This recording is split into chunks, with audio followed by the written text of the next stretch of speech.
একটা চা বানাও আমার জন্য। 1 ঘন্টা পরে গেলাম কইতেছি, আবার সকালে কই না বলে এটা গান গাই গেছি।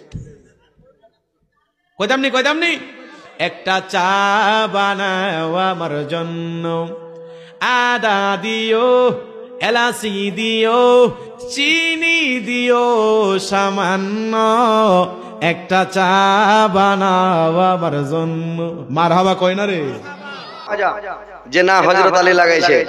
এখন মোবাইল এখন একটা ভাইরাল হয়ে আছে, সবাই খালি মোবাইলে পাগলা, মানে কোনো কাজকর্ম নাই, আর ওয়াজ নসিহত শুনবে না, জালসা শুনবে না, মোবাইল নিয়ে ব্যস্ত। এখন একটা শুরু হয়েছে কি ভাইরাল জানেন, সময় সময় একটা করে ভাইরাল। কয়েকদিন আগে একটা ভাইরাল ছিল, এখন বর্তমানে একটা ভাইরাল হয়ে গেছে।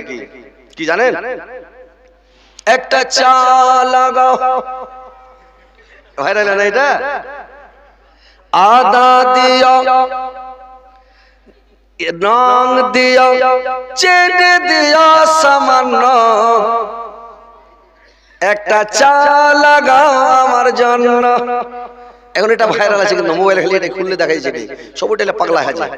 তো মোবাইলে সবাই পাগল আছে রে ভাই, ফেসবুকে পাগলা আছে, ইউটিউবে পাগলা আছে, সবাই খালি মোবাইল, কিন্তু ওয়াজ নসিহত শুনে না, কাজে লাগাই না।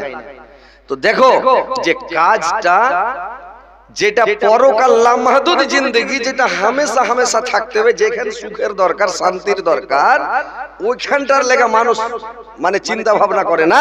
এরা চিন্তা করছে খালি এহকাল কেন করে খাবো, বড় লোক হবো, কি করবো। একটা আমাদের এলাকাতে লোক ছিল,